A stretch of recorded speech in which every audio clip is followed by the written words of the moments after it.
بسم اللہ الرحمن الرحیم، السلام علیکم۔ آج پھر تھوڑا سا فلسطین پر بات کرتے ہیں، ساتھ ساتھ مجھے تصویریں ایک دوست نے بھیجی ہیں، بہت اچھی تصویریں ہیں جس میں یہ اندازہ ہوتا ہے کہ فلسطین اسرائیل بننے سے پہلے کتنا خوبصورت تھا اور کتنا ماڈرن شہر تھا، اور اس میں کتنی صفائی، مطلب کہ ایک جس طرح کے ترقی یافتہ ممالک کے شہر ہوتے ہیں وہ اس طرح تھا، اور کافی خوبصورتی تھی، صفائی تھی، اور لوگ خوشحال نظر آ رہے تھے۔ جب پہلی جنگ عظیم چل رہی تھی تب برطانیہ نے دو ممالک سے، بلکہ ایک ملک اور ایک خطے سے انہوں نے وعدہ کیا کہ اگر آپ ہمارے ساتھ اس چیز میں شامل ہوں کہ خلافت عثمانیہ ٹوٹ جائے تو پھر وعدہ ہے کہ ہم آپ کو ایک الگ آپ کا ملک دے دیں گے، جن میں موجودہ سعودی عربیہ، دبئی اور قطر وغیرہ یہ شامل ہے۔ مطلب یہ جو دو سمندروں کے بیچ میں جو حصہ بنتا ہے، سعودی عرب کے ساتھ ساتھ جتنے بھی ممالک ہیں، یمن بھی اس میں ہی ہے، تو ان سارے ممالک کو یہ وعدہ کیا گیا تھا کہ آپ کو ایک الگ ملک بنا دیں گے۔ لیکن برطانیہ یہاں پہ ان عرب ممالک کے ساتھ ڈبل گیم کر گیا۔ برطانیہ نے ان کی پیٹھ پیچھے یہودیوں کے ساتھ بھی ایک وعدہ کر لیا کہ آپ لوگ ہمیں سپورٹ کریں، کیونکہ وہاں تو فلسطین میں اس وقت جو یہودی تھے وہ تو بہت تھوڑی تعداد میں تھے، لیکن ان کا جو اثر رسوخ یورپ اور امریکہ میں تھا وہ بہت زیادہ تھا۔ یہ کافی بڑے عہدوں پر تھے، مطلب کہ انہی کی سپورٹ کی وجہ سے باقی سارے ممالک بھی برطانیہ کے پیٹھ پیچھے کھڑے ہو سکتے تھے۔ تو اسی وجہ سے برطانیہ نے ان کے ساتھ یہ معاہدہ کیا، ایک وعدہ لیا کہ آپ لوگ ہمیں سپورٹ کریں گے تو ہم آپ کو ایک الگ ملک بنا کر دیں گے۔ تو ادھر سے سعودی عربیہ والا اور یہ جتنا بڑا خطہ ہے انہوں نے برطانیہ کے ساتھ مدد کی، ادھر سے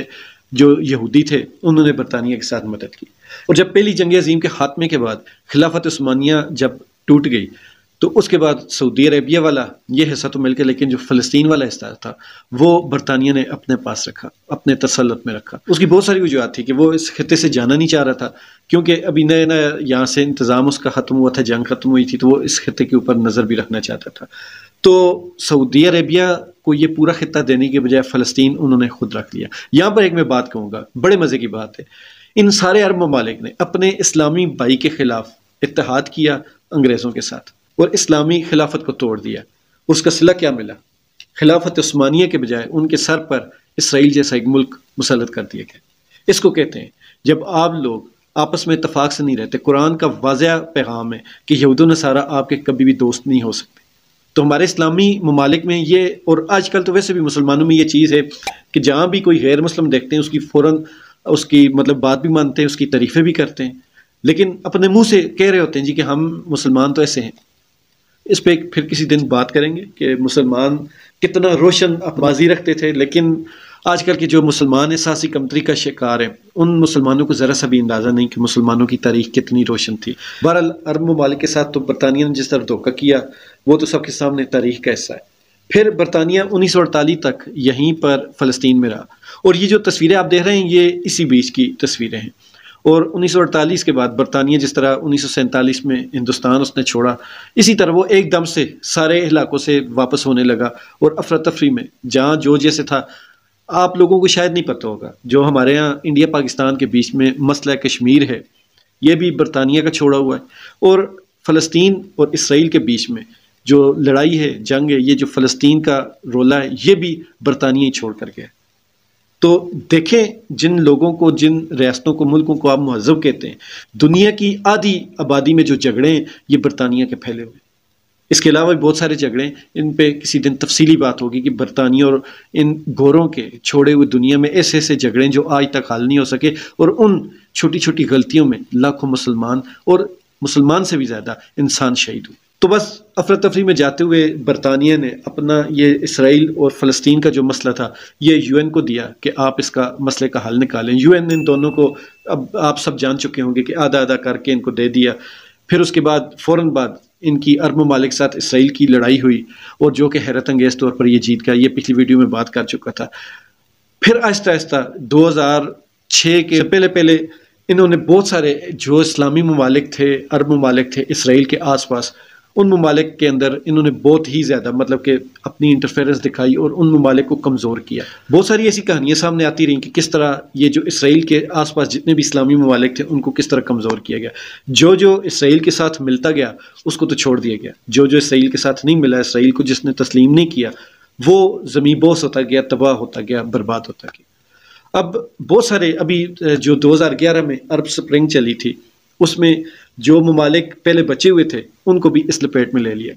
جس میں لیبیا، عراق، اردن، شام، یہ بھی موجودہ ان میں کنفلکٹ چل رہے ہیں، ان میں جنگ چل رہی ہے، ان کے حالات کافی کشیدہ چل رہے ہیں۔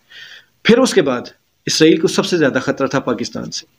پاکستان میں اسی وجہ سے کبھی بھی استحکام نہیں آنے دی گیا، لیکن جب عمران خان کی حکومت آئی اور عمران خان حکومت میں آنے کے بعد امت مسلمہ کے لیے جس طرح وہ بولتے رہے، اس سے پوری دنیا ایک دفعہ پھر سے ہل گئی کہ عمران خان جس طرح باتیں کر رہا ہے وہ تو ہمارے بارے میں نہیں۔ پھر عمران خان کو ہٹا دیا گیا، عمران خان کو اب جیل میں ڈال دیا گیا۔ اب دیکھا جائے تو عمران خان اب جیل میں ہے اور فلسطین کا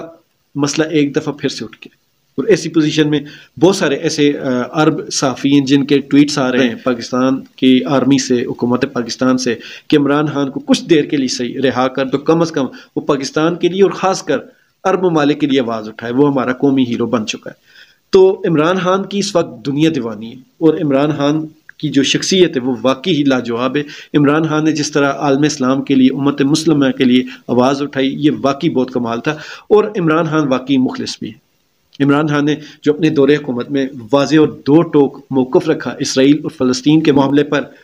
اس کے علاوہ کسی بھی پاکستانی حکمران نے، چاہے وہ سول ہو چاہے فوجی حکمران ہو، کسی نے بھی اتنا واضح دو ٹوک موقف کبھی بھی نہیں رکھا۔ اس ویڈیو کا اگر ون لائنر میں آخر میں کہنا چاہوں تو وہ یہ ہے، اسرائیل وہ ریاست ہے جو جب بنی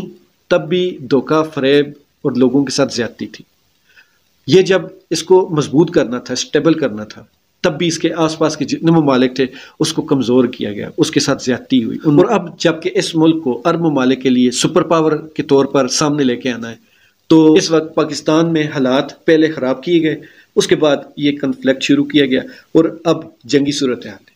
اور یہ ایسے پوزیشن پر یہ جنگ چل رہی ہے کہ پاکستان کو اس وقت صرف اپنی پڑی ہوئی، پاکستان کے اندر اپنے معاشی حالات اس قدر خراب ہو چکے ہیں کہ پاکستان کی عوام اپنے لیے سر نہیں اٹھا سکتے۔ جو ظلم ہے، یہ جنگ کے اندر جو ظلم ہوتا ہے، وہ چاہے اس طرف سے ہو چاہے اس طرف سے ہو، دونوں صورتوں میں نقصان انسانیت کا ہوتا ہے۔ بہرحال کچھ چیزیں، ہر ویڈیو میں ایک بات کہتا ہوں کہ کچھ چیزیں ایسی ہوتی ہیں کہ جب ان پر انصاف نہ کیے جائے تو پھر ان پہ خون بہتا ہے، اور یہ سارا قصور ان ممالک کا ہے جو اس مسئلے کو حل کروا سکتے تھے اور جنہوں نے حل نہیں کروایا۔ اور اسرائیل جو رمضان میں اور رمضان کے علاوہ وقتاً فوقتاً جو فلسطینیوں کے اوپر ظلم ڈھاتا رہا، اس پر جو پوری دنیا نے آواز نہ اٹھائی، یہ بھی سارے وہی قصوروار ہیں۔ بہرحال اللہ تعالیٰ سے دعا ہے کہ اللہ تعالیٰ اس انسانیت کو بچا لے، اللہ تعالیٰ وہاں جتنے بھی مظلوم لوگ ہیں جو بے گناہ مر رہے ہیں، اللہ تعالیٰ ان کی حفاظت فرمائے اور فلسطینیوں کو اپنا ملک مل جائے۔ خوش رہیں، ایمان والی زندگی پائیں۔ اللہ تعالیٰ ہم سب کا حامی۔